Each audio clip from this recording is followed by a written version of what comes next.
I'm here talking to Paul Reynolds, CEO of Telecom, about telecommunications in New Zealand post-structural separation. This here is a 3G phone with, I don't know if the camera can see this, but it's got a 3D phone on it, and it records 3D video and plugs directly into your TV, loads directly HD 3D video up to YouTube. Yeah.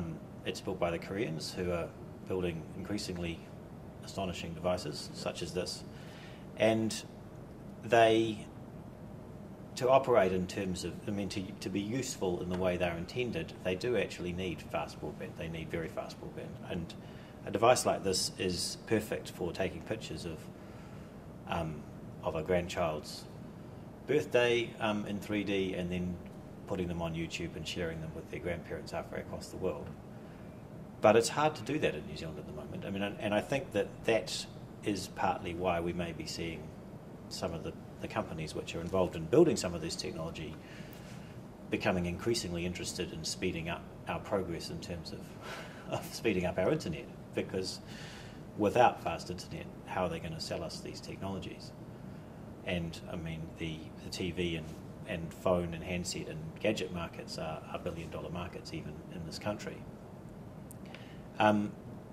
That's one aspect, or that's one possible aspect of UFB. But there's constant arguments about, well, what's it going to be used for? Is it just going to be used for faster video or people playing games?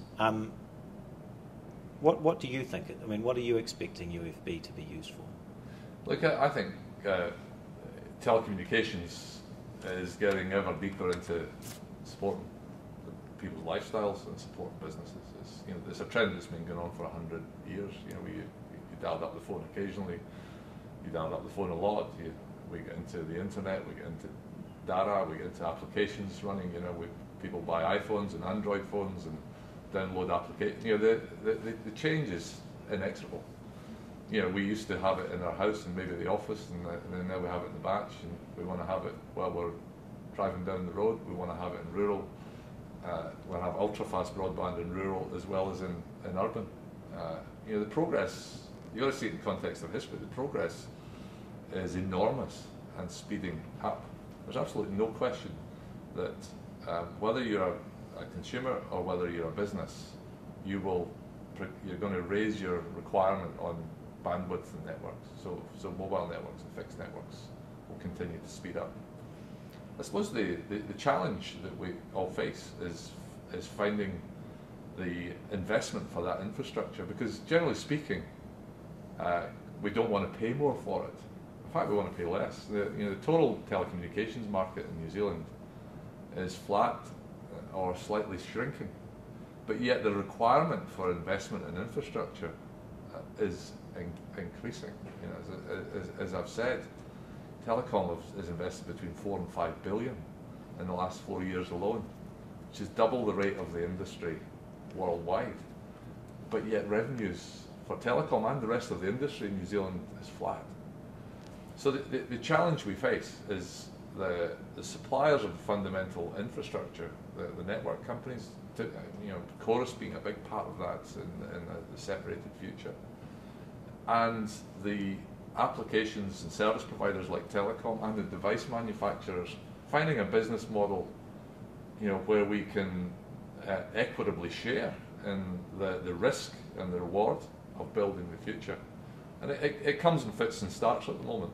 There's policy initiatives like ultra-fast broadband getting fibre to the home built, and then there's other stuff that works under strictly private funding, like buildings XT, which delivers world-class mobile performance by any standards around the world. But it's a little bit fits and starts. It does seem to me that as we go forward, the demand increase will be inexorable. The pace of change has to speed up, and we have to find better ways of working together. It's not a question of one part of the industry saying to the other part, "Do your thing." We all have to be there and base it on sound business models that earn a return for everybody in the chain. Do we need to catch up though? We've now got to the stage where Australian broadband is twice as fast and half as expensive, and the data caps are probably twice as high. and that's before they build their national broadband network, which they're spending up 30 billion Australian dollars on, or something extraordinary. Are we trying to do this on the cheap and consequently not going to keep up? Well, look, Akamai came out with a survey last week and suggested that Australian broadband was about half a meg on average, slower than New Zealand. Certainly, the UK is similar to New Zealand. We have a family place in the UK where 20 minutes from Heathrow, where you can't get a mobile signal and the broadband runs at 200 kilobits. So you've got to be careful with numbers. The investment and the pace of change in New Zealand has been absolutely phenomenal. But you're saying if you take urban New Zealand, I would say to you, broadband services run fast. And the recent Akamai survey suggested that urban New Zealand average speeds were virtually the same as Korea. If you take the whole country, and we have a huge rural hinterland, the average changes a bit. But no question, in terms of speed, whether it's on mobile networks or fixed networks, you can do business in New Zealand. I think there's no question about that. Because, in terms of talking to various people about the obstacles to speeding it up, I've come across people talking about, in particular, backhaul pricing in New Zealand. We have the cost of backhaul pricing maybe 15, 20 times as expensive as backhaul pricing in the States and Australia.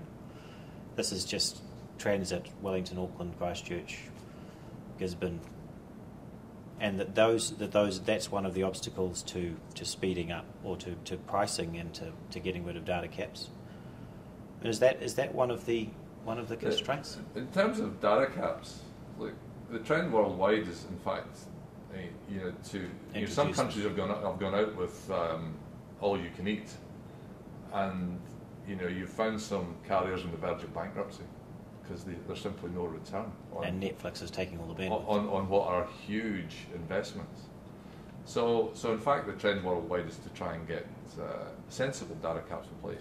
Meaning, we as carriers, we want to serve our customers. Telecom doubling its data, for example, give enough data to meet typical consumption needs, but not build a network where where it's actually clogged for the majority of users by people surfing for free on it. So that's the trend. But isn't your question was, are backhaul prices more expensive in New Zealand? In some cases they are, but it's a competitive market. What you're finding is there's Telecom, there's Telstra, there's FX, there's many people building fibre backhaul, and there's a choice. But all of us are looking to make a reasonable return to be able to make those infrastructure investments. And the challenge, as I've said already, in New Zealand is that we have less scale than some of the markets we compare to. So it's a challenge. And that's what I've heard. That typically you'll find that the margins in New Zealand for operators are lower than those markets. I've been told that the pricing and the speed of our backhaul is about as good as we could expect for the population density that we have. However, the question is that good enough for New Zealand? And is that good enough for Telecom? So there's... Well, I haven't said it's as good as we can expect. I think it could get a lot better. Absolutely, and it's been getting better. It's been getting faster. It's been getting cheaper, and we have to leave no stone unturned to get it as affordable as possible and to speed it up. Because you also mentioned... But it will not speed up if there's no investment case. No. So there's this balance to be struck. That's all I'm saying. There's a balance to be struck. We strike it reasonably well, but it never stops. Are we satisfied? No. Is it what we should expect? No, we should be expecting more. Chorus is going to build really nice last mile infrastructure. It's going to be really fast from our houses to the local points of interconnection. But that's not connecting people to the internet. That's connecting people to each other, potentially within local networks, but it's not really going to build the connectivity that people need if they're going to reach the data centres, which are mainly in the United States and maybe some in Australia. And as you know, you get speeds across New Zealand networks for many internet services that are much faster than the bottleneck which is in the States. Yes. So the speed bottleneck for the service you consume is often over there in a huge market. So it's a complex issue, this. You talk about backhaul being competitive. My understanding is that Telstra doesn't even I mean, that a lot of its fibre network that it talks about is not even lit up. It's not even operational. I wouldn't speak about Telstra's business directly. I'll Leave leave them to speak about that. But But what I I'm would just- say is there are multiple, in the key centres in New Zealand, there are multiple choices in terms of backhaul. You know, Commerce Commission. There are choices. I mean, and my understanding is that yes, there are choices, and so some will go to tender for backhaul connections, and FX networks, for example, might tender at a different price, and Telecom matches that price, and customer doesn't have to be disrupted and rebuild their server room or rebuild infrastructure, and so consequently, there's not really real competition, if you like. I mean, there's competition to a point, but not aggressive. You know, if the point is the market is open, so you know, if service providers, if infrastructure builders, if fibre network operators see a market opportunity, it's open to come in and build. It's quite a challenging market though, with the scale we have in New Zealand. It's challenging to make a return, and the point I'm making is a balanced structure is where the returns for the investments to operators like Telecom or Telstra or whomsoever, and the other players in the market, it needs to even out. They need to be. You know, if you take a clear look over the last 4 years, Telecom, as I've said, has invested between $4 and $5 billion. Much of that will never earn a return. You know, and there's a limit to how much of that. These are colossal sums of money. Well, there are limits to how much of that New Zealand can sustain. Well, the other part of it is the international connectivity. So, Karen, which is our ultra-fast network providing connectivity to the universities, apparently has 1 gigabit of international connectivity, which it's as I understand it, is close to choking on. I mean, it's recently announced that it wants to purchase 40 gigabits off of Pacific Fibre, but Pacific Fibre is essentially still on the drawing board.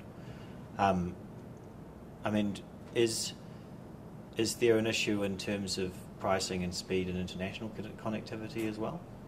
Well, look, Telecom has a share in a company called Southern Cross. We have a 50% share in that business with Singtel and Verizon. And Southern Cross provides a substantial part of the connectivity out of both Australia and New Zealand. The good thing about it is that the pricing out of Australia, there are multiple cables out of Australia connecting to the internet, and Southern Cross remains the market leader. From a New Zealand point of view, you know, 90% of that cable is out of Australia, and it's competing for Australian volume. So New Zealand has achieved the Australian pricing for backhaul because of the figure of 8 structure of Southern Cross. You know, other cables have been built. Some are proposed. It's not an easy market though. It's not an easy market to see returns. Technologically, there's virtually unlimited potential capacity though. It upgrades all the time. You know, we're going through, and Southern Cross is going through, I think it's 4th or 5th, and there'll be more as the electronics that you put in the end of fibre can speed it up. So you know, what we do is put new electronics in the end, fill it up, put some more electronics on the end, fill it up, more investment in the end, fill it up. Prices have absolutely collapsed, as you know, over the past few years, and I don't see that stopping. They're going to continue to fall. Those prices aren't necessarily being passed through to retail customers yet, though. There seems to be some sort of pent-up purchases at higher price levels, which are not working through. Southern Cross sells to Telecom, to Telstra in Australia, to others around the industry. You know, and it meets that demand. The prices have been roughly halving every year. Service providers then make their choices, and that's so. I mean, so if you're a Telecom customer, you get more and more and more and more data. You double the data, but don't charge any more for it. That's the effect. That sounds great. I mean, that's not my experience though as a customer. So I mean, we doubled every Telecom's customer. I'm not a Telecom customer. But well, that's your choice. that may be the problem. But I think the experience of a lot of people buying bandwidth in New Zealand, especially international connectivity, is that pricing is somewhere in the region of, I don't know, $200, $300, $400 a megabit, which is extraordinarily high for connectivity pricing. So the bandwidth in New Zealand is priced on out of the Australian market. It's got the benefit of the scale of the Australian market, and you know the to the extent it's on Southern Cross, that's how it's priced. I think New Zealand has had the benefit of scale it wouldn't otherwise have. Do you have a profile or a target in terms of the pricing and capacity that you want to work to? We want it to, as a Telecom, as a service provider, we want it just to keep coming down and getting cheaper because our customers have huge demand for it. So twice as much capacity at the same price every year? Well, we've doubled it this year. When prices come down, we'll pass more through to customers. Generally speaking, broadband prices are coming down slowly. Data capacity you get for that money is going up exponentially, and that's been happening every year. I expect it to continue. Because somebody told me recently on Engineer, who was one of the people who builds these networks, he reckons that it wouldn't be that expensive to build a terabit connection into Wellington, or a couple of terabits into Wellington, in terms of the electronics involved. I mean, it would be a few $1 million, but not an enormous cost. And that the obstacle is more the connectivity issues at the other end in the States. Well, you get lots of these stories, but nobody really knows. If terabit capacity is cheap, somebody will go and build it. Well, yeah. The thing is that the internet works on an end-to-end basis, as you know. You can't pick any one link. It's your backhaul, and that is your local connection, your national backhaul, your trans-Pacific stuff or your trans-Tasman stuff, and it's the speed of your connections once you get to the States or Australia or other parts of Asia. It's all speeding up. And there's colossal investment going in, but there's nobody making. The returns that are available for that investment in the New Zealand market are very, very low, and we have to keep that balance right. And in Telecom's case, they've been negative over the past 4 years. That's the nature of business. That's the nature of the business, and that is. But from a customer, if you live in New Zealand, your airfares are expensive as well because we're further away. Their scale is small. If you travel overseas, it's the same with telecommunications connectivity. Slightly different set of economics. Which I suspect gets me back to that point. I mean, if New Zealand really wants to first foot it as a technological, if we want to attract the world's brightest minds to develop and innovate in New Zealand, we need to fix that. And maybe it's not that expensive. Maybe the cost of fixing it is a couple of $1 billion, which is the cost of a motorway. Maybe we just didn't spend enough on ultra-fast broadband. Perhaps, but yet we've spent more than most nations.